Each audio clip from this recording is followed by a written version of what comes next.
Hello. Hello. का हो रानी, का हाल चाल बा? का बताइए राजा जी, हम देखा कल ट्रेन पकड़ब हो। काहे हो, का हो गई? हम यहाँ ना रहा। अरे का भइल बताइबू? अब का भइल का ना भइल, हम यहाँ ना रहा। देवरुख संगी हम आवत ही क्या। अच्छा हाँ सुना। सुनावा। मनऊ भी आई गइल रहत तोहरे घरवा, ना कहनवा बहनवा ना कहनवा बहनवा, अब की चलत तोहरे संगवा ना।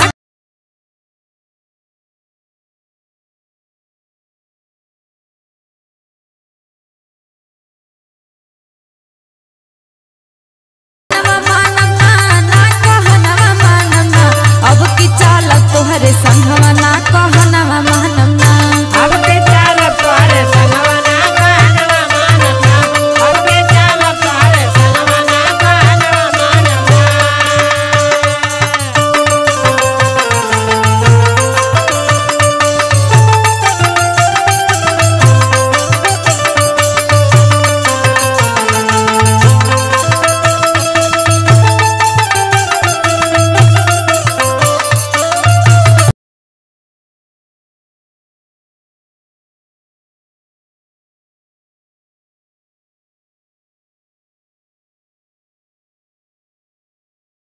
हमार बात सुना।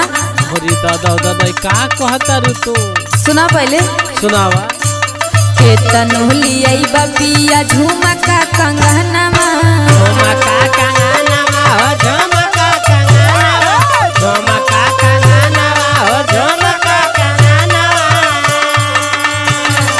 मीठी मीठी बतिया में आइब ना सजनवा, आइब ना सजनवा हो, आइब ना सजनवा, आइब ना सजनवा हो, आइब ना सजनवा।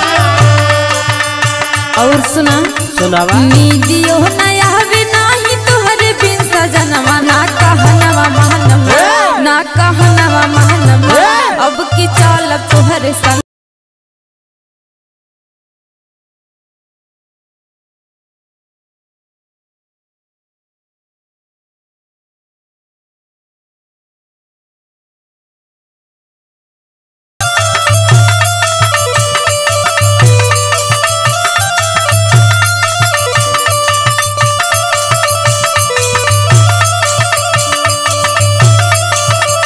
सही है, सही है।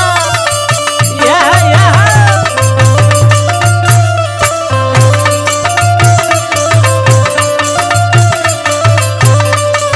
देखना आवे देत हवा ना। हमार बात सुना। सुनावा। बतिया हमार सुना हवा जल्दी घरवा, आवा चलते घरवा हो, आवा चलते घरवा, आवा चलते घरवा हो, आवा चलते घरवा। रहिया के खत थाकल हमारो नया नवा।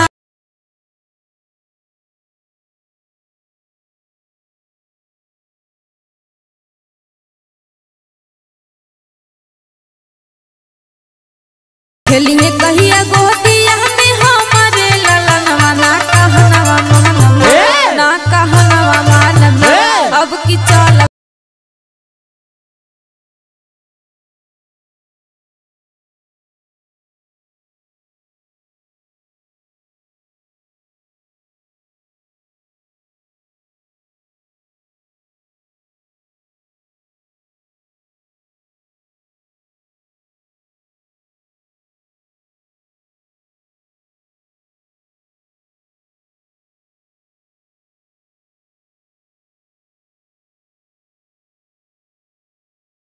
हमर करना बहानवा, करना बहानवा हो, करना बहानवा, करना बहानवा हो, करना बहानवा।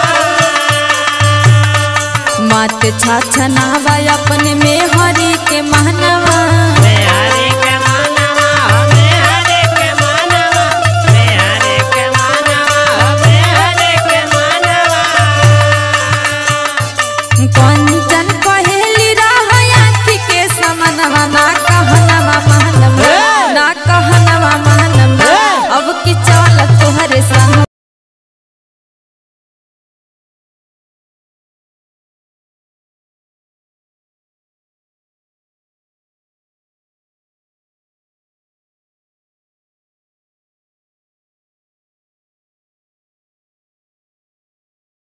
तो चलिए बा मन बहल जाई। ठीक बा।